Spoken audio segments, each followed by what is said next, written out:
time you're still done. Councillor Davis. Thank you. I just wanted to confirm these numbers then. We are committing in this term sheet to $2.3 billion of capital commitment. Is that correct? Through you, Mr. Mayor, the $2 billion, the biggest part of that is stage gated. So there are off ramps if we get additional information that council says I don't want to do that. Okay. But that is correct, subject to the caveats around not risked and a variety of other things. Right. So it's $95.5 million budgeted for the Georgetown South, $62 million for grade separations, $60 million for the growth capital contributions, and $2 billion for the SmartTrack stations. On the operating side,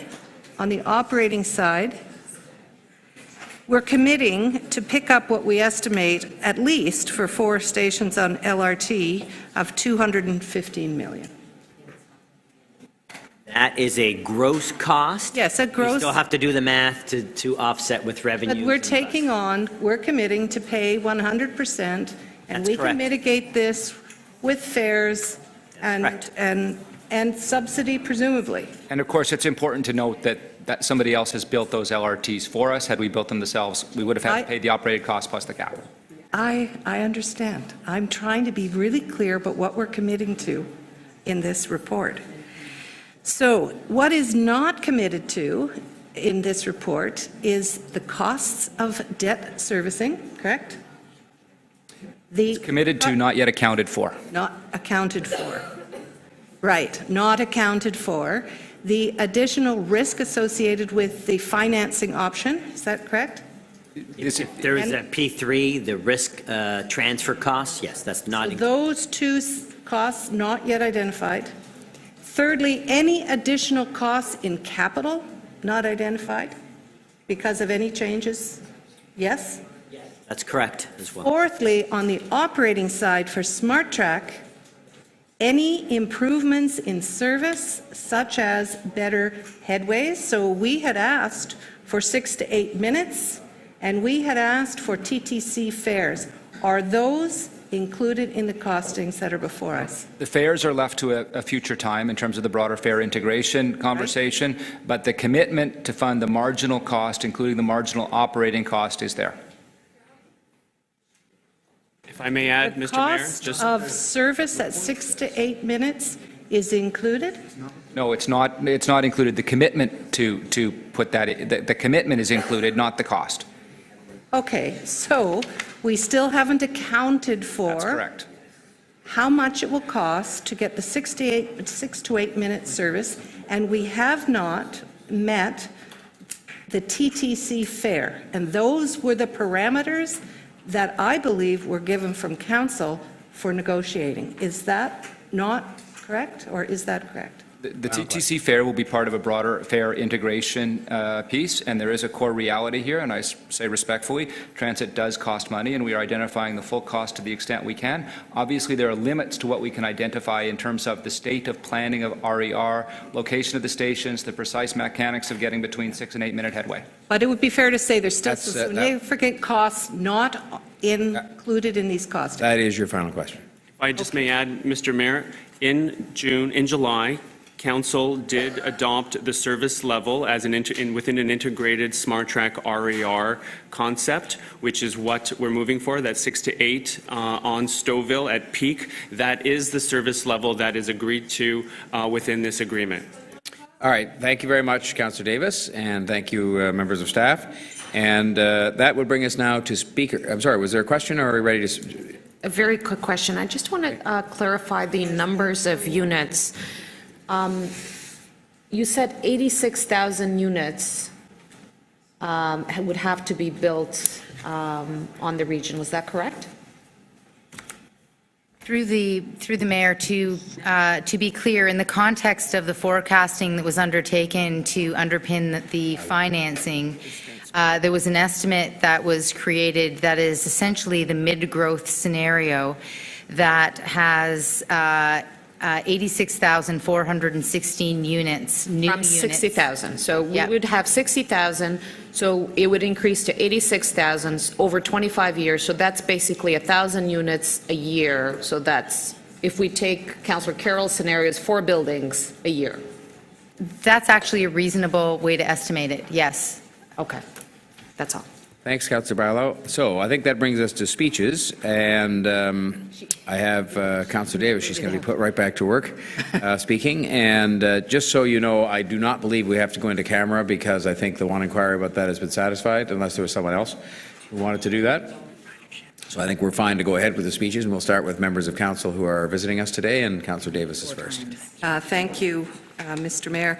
I do obviously want to start first by thanking staff. I know that they were negotiating within a very constrained time frame.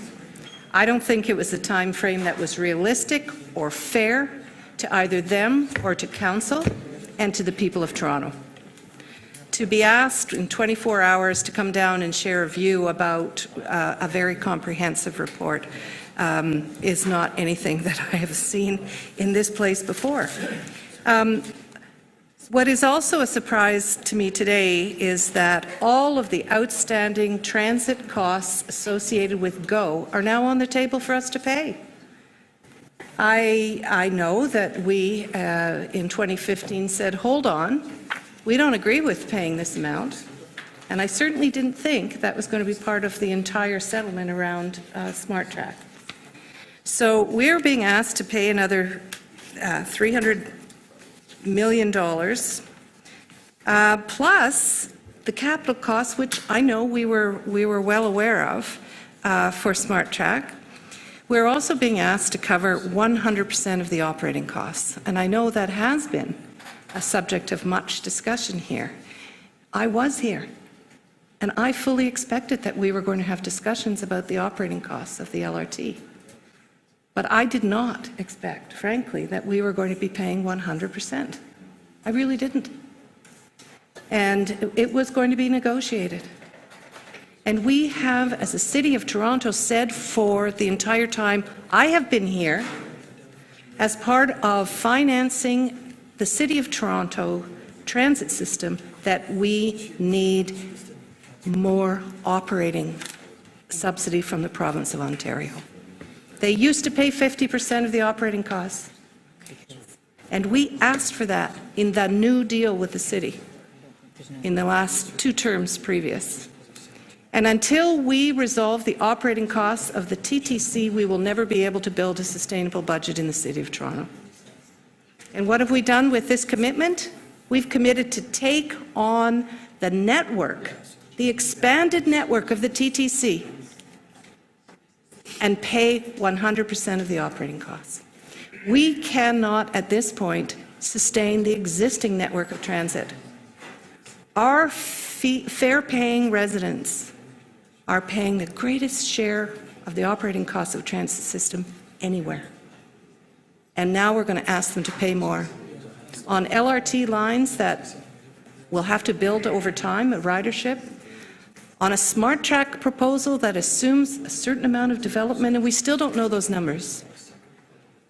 And on top of that, we are asking Council and the City of Toronto residents to pay, not just in their regular property taxes, but to take a leap of faith on a funding mechanism that's never been used before, I don't believe, by a municipality in Canada to subsidize transit. So we're expecting to take the development charges within a whole area and take 50% of the increment financing and fund the capital costs. And that is a pretty shaky, high-risk strategy to finance, and we're committing to do that if we adopt this report. I do agree that SmartTrack provides a relief component, but it is not going to be at a TTC fare. I can guarantee it is not going to be at a TTC fare, and it will not be at 6 minutes, because we will not be able to afford that. We're going to have to pay. If we want better than 15 minutes on SmartTrack, we will have to pay. We won't get 6 to 8 minutes. I can't even imagine, and I haven't been able to get any estimate of what the cost will be, and that is not accounted for today. It is not accounted for. So what are we going to get? We're going to pay for 6 new stations and some other additional costs associated with the operations that we don't know about. And we're going to get fares set by an integrated fare process that we have very little influence over. And finally, I would say to the staff, we have asked over and over again for a governance model, changes to the governance model, because GO has on it 100% provincial appointees, and the accountability around GO and the City of Toronto and TTC are now going to be mixed in a way that is very worrisome, with no voice at that GO board. Anyway, I'll leave it at that. I have more questions, and I hope that I can get more answers. Thanks, Councillor.